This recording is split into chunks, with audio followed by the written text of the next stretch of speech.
మిత్రులకందరికీ పేరు పేరున నా నమస్కారాలు. అందరికీ నిన్న సాయంకాలము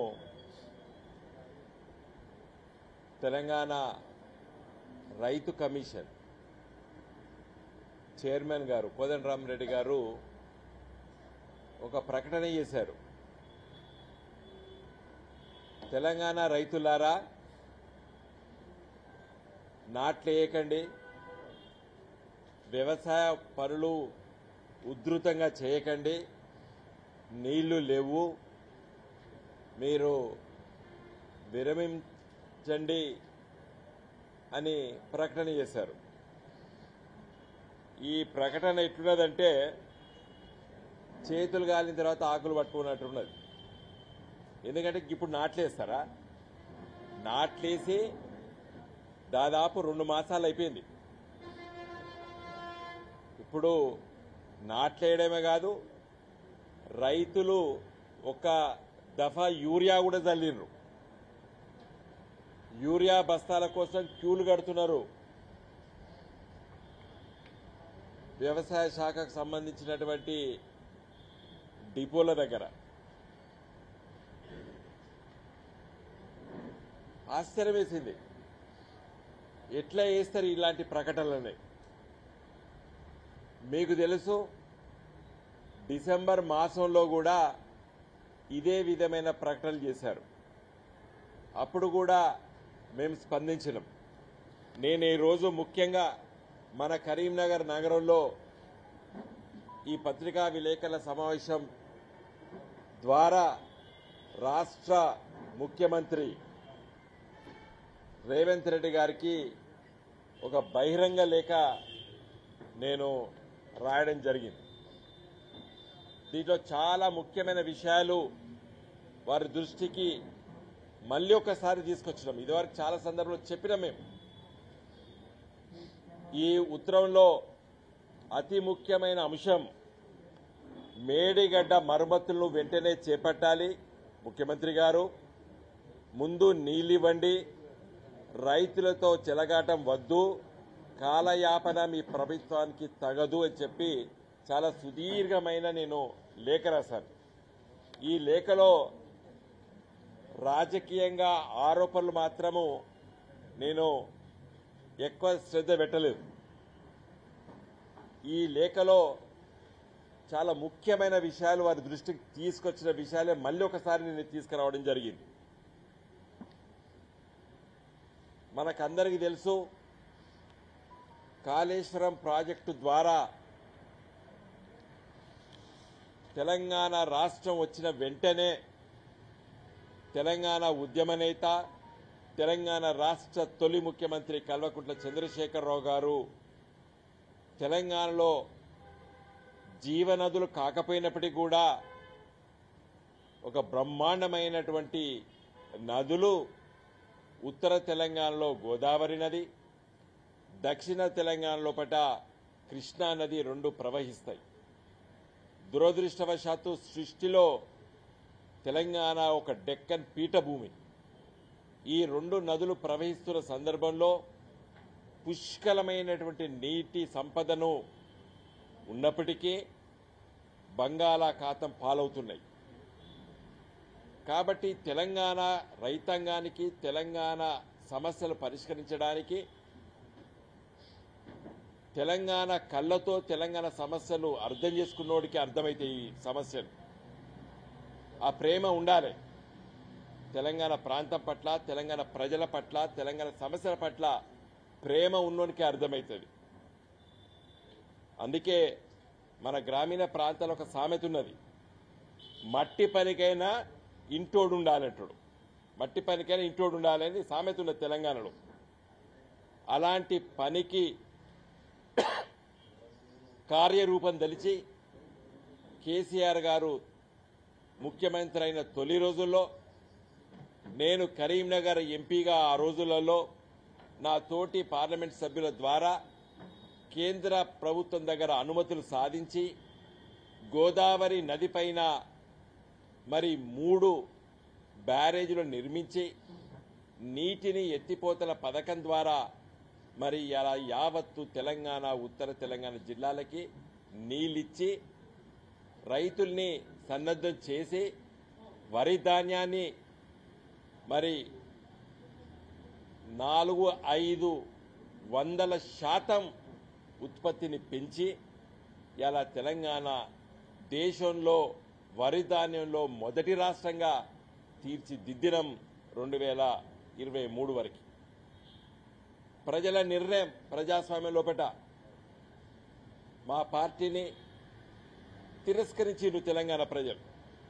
అతి స్వల్పమైన మెజార్టీతోనే కాంగ్రెస్ అధికారంలోకి వచ్చింది. చాలా స్వల్పమైన మెజార్టీతోనే రేవంత్ రెడ్డి ముఖ్యమంత్రి అయిండు. ఎన్నికల సందర్భం లోపట్నే మరి మేడిగడ్డ కుంగిన విషయం కూడా మనకందరికి తెలుసు. ప్రాజెక్టులు నిర్మాణం లోపట మరి వివిధ కారణాల వల్ల కొన్ని ఇబ్బందులు వస్తాయి. అలాంటి ఇబ్బంది మేడిగడ్డకు వచ్చింది. మరి వచ్చిన వెంటనే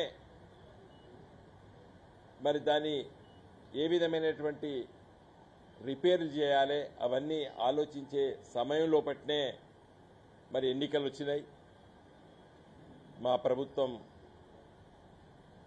మా పార్టీ ప్రభుత్వాన్ని ఏర్పాటు చేయలేకపోయింది. మళ్ళీ నిజంగా మీ గెలిచి ఉన్నట్టయితే మేడిగడ్డను ఆ సమస్యను ఏ విధంగా పరిష్కరించాలని చెప్పి ఇప్పటికి ఆలోచించి దాన్ని మరమ్మతులు చేసి ఎక్కడైనా పునర్నిర్మాణం జరగాలంటే పునర్నిర్మాణం చేసి ఇలా రైతులకి పుష్కలమైన నీళ్లు ఇప్పటివరకు అందించే వాళ్ళం మేము.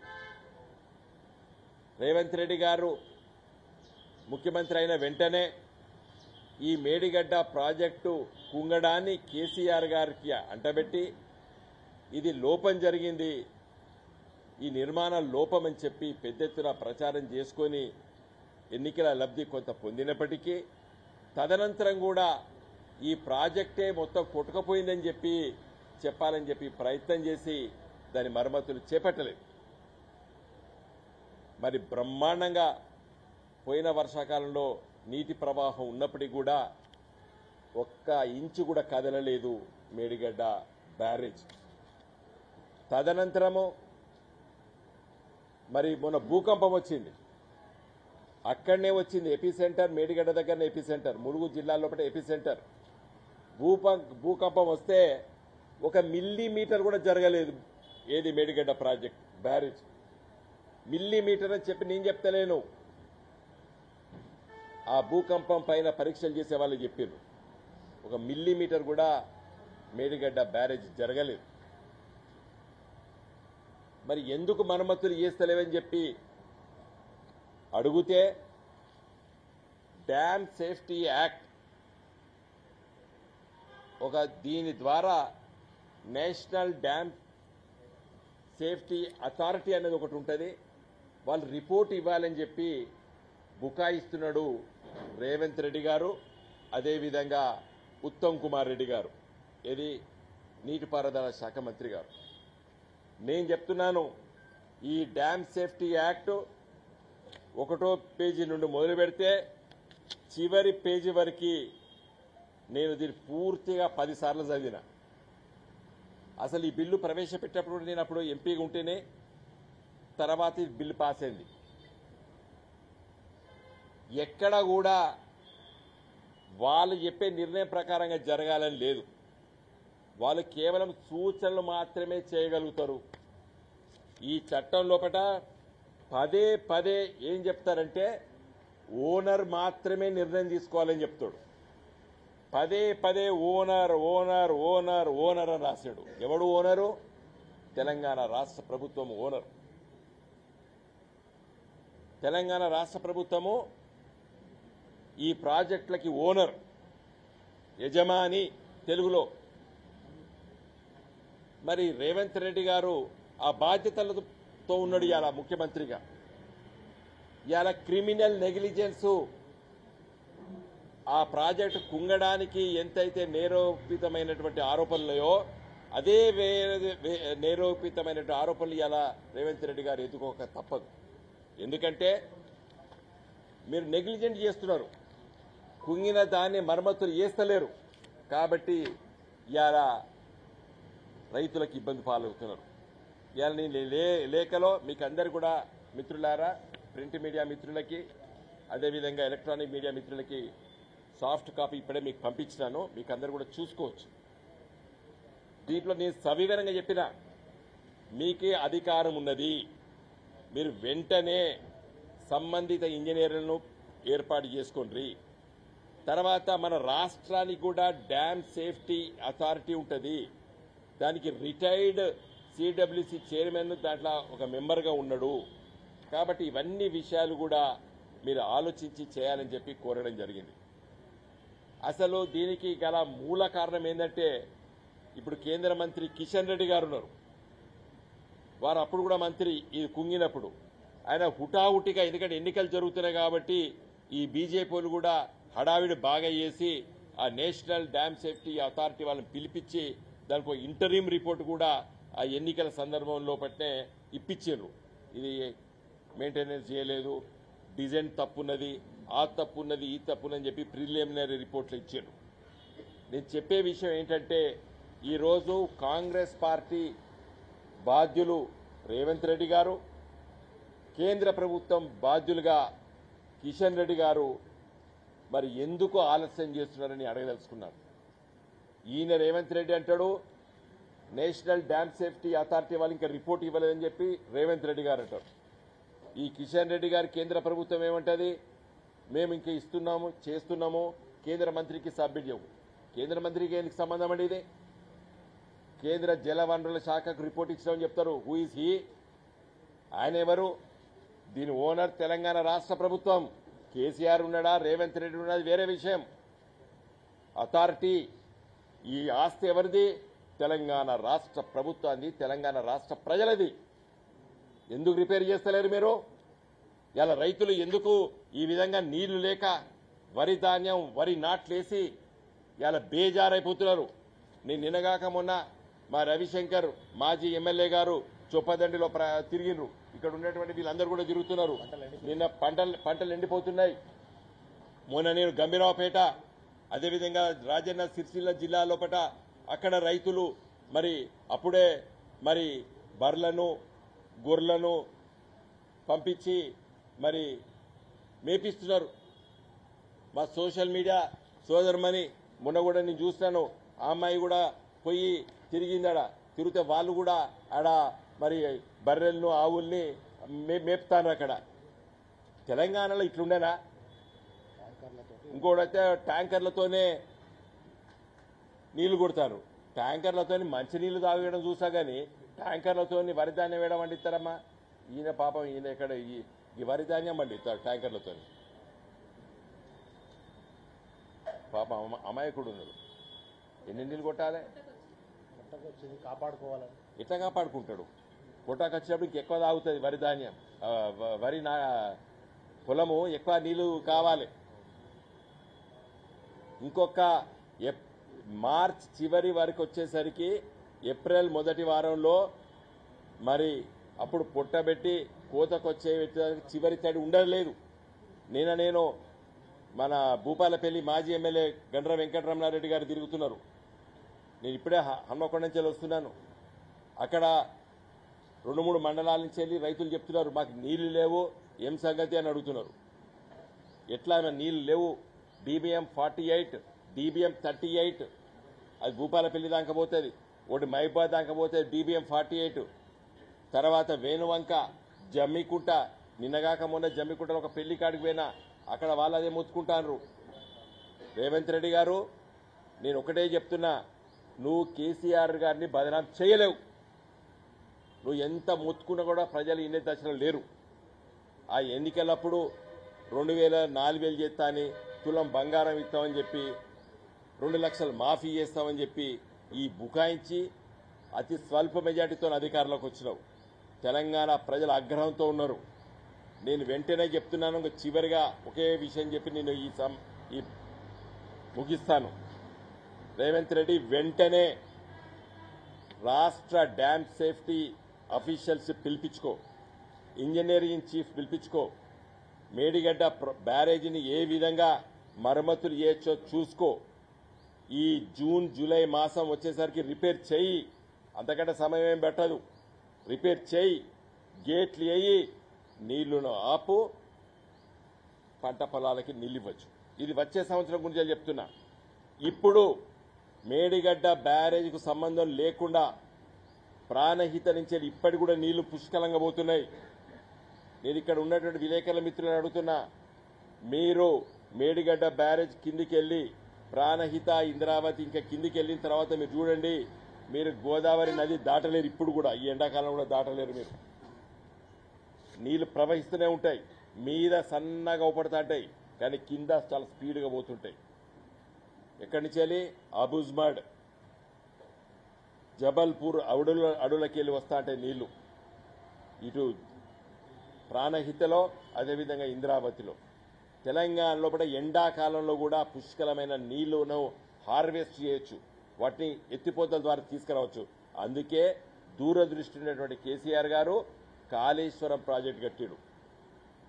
వీళ్ళకి అర్థం కాదు, ఈ కాంగ్రెస్ నాయకులకి, బీజేపీ నాయకులకి, కొంతమంది కుహనా మేధావులకి ఆ ప్రాజెక్టు ఎందుకు కట్టినామనేది అర్థం కాదు. ఎండాకాలంలో కూడా నీళ్లు ప్రవహిస్తాయి. ఎందుకు ప్రవహిస్తాయి? నీళ్లు ఎండాకాలంలో వర్షాలు పడే కదా, ఎందుకు వస్తాయని అడిగారు నన్ను. నేను ఇదివరకు కూడా ఒకసారి కరీంనగర్ విలేకరులతో చెప్పిన. నేను ఆబూజ్ మడ్, అవి శాండ్ హిల్స్, అవి ఈ గ్రైనేట్ గుట్టలు కావు. వర్షాకాలంలో పడ్డటువంటి నీళ్ళన్నీ ఇనుకుతాయి. ఇసుక దిబ్బలు, మొరం దిబ్బలు, మట్టి దిబ్బలు ఆబూజ్ మడ్ అడివంతా. ఈ ఎండాకాలంలో పట ఆకులు ఎండిపోయిన తర్వాత సూర్యరశ్మికి ఆ గుట్టలలో, మట్టి గుట్టలలో, ఇసుక దిబ్బలలో ఉన్నటువంటి నీళ్లు ఎండ వేడికి బయటికి వెళ్తాయి. ఎట్లయితే నీళ్లు పడితే మనం స్పాంజ్తో తుడిసి మళ్ళా ఒత్తితే బకెట్లయితే నీళ్లు పడతాయో, ఆ గుట్ట దిబ్బలు, మట్టి దిబ్బలలో ఉన్నటువంటి నీళ్లు ఎండ సూర్యరశ్మికి ఆ ఎండకు బయటకు వస్తాంటాయి. బయటకు వచ్చి ప్రవహించేదే ప్రాణహిత, ఇంద్రావతి నదులు ఎండాకాలంలో వస్తాయి. గా నీటిని తీసుకురావాలని చెప్పి కేసీఆర్ గారు ఆలోచించారు. పుష్కలంగా నీళ్ళు వస్తాయి. ఇప్పుడు ఈ అనాలోచితమైనటువంటి ఈ రేవంత్ రెడ్డి గారి ప్రభుత్వము పనులు చేసే సమయంలో చేయకపోవడం వల్ల ఇలా అన్యాయం జరిగి తెలంగాణ రైతులు లక్షలాది ఎకరాలు ఇలా ఎండబెట్టుకోవాల్సిన పరిస్థితి ఏర్పడ్డది. ఇప్పటికైనా మీరు మోటార్లు ఆన్ చేసేసి మేడిగడ్డ బ్యాక్ వాటర్స్ అంటే రాకముందే వాటిని కొంత కష్టపడి డైవర్ట్ చేసేసి మరి అక్కడి నుంచి వెళ్ళి ఎత్తిపోతల ద్వారా మరి అన్నారం, సిందిల్లా నింపి మరి శ్రీపద ప్రాజెక్ట్ నింపి మన మిడ్ మానేర్ నింపితే రేపు కరీంనగర్ నగర ప్రజలకు మంచినీళ్లు దక్కుతాయి, వరంగల్ నగర ప్రజలకు మంచినీళ్లు దక్కుతాయి. ఈ ఎండాకాలం మే, జూన్లో ఆ పనులు అవుతాయి. ఇప్పుడు మార్చ్, ఏప్రిల్లో చివరి తడి రైతులకి, వరి పొలాలకి చివరి తడి ఇవ్వాలంటే నువ్వు వెంటనే ఇవాళ ఈ ప్రెస్ మీట్ అయితే నీ ఇంటెలిజెన్స్ అధికారులు, నీ అడ్వైజర్లు గిట ఇంటే ఈ ప్రెస్ మీటు. దీని ద్వారా వెంటనే రేపు పొద్దున నువ్వు మీటింగ్ పెట్టి దీనిపైన చర్యలు తీసుకోవాలని చెప్పి డిమాండ్ చేస్తూ ఇప్పుడే నేను దీన్ని దాన్ని ఏమంటాం, వాళ్ళ గవర్నమెంట్ స్పీడ్ పోస్ట్ చేస్తే రేపు ఎల్లుండి కుడుతుంది. కానీ ఇప్పుడే నేను దీన్ని ఫ్యాక్స్ చేస్తా. తర్వాత కాదు, వాళ్ళ గవర్నమెంట్ ఈమెయిల్ అడ్రస్కి నేను మెయిల్ చేసేస్తాను. జై తెలంగాణ.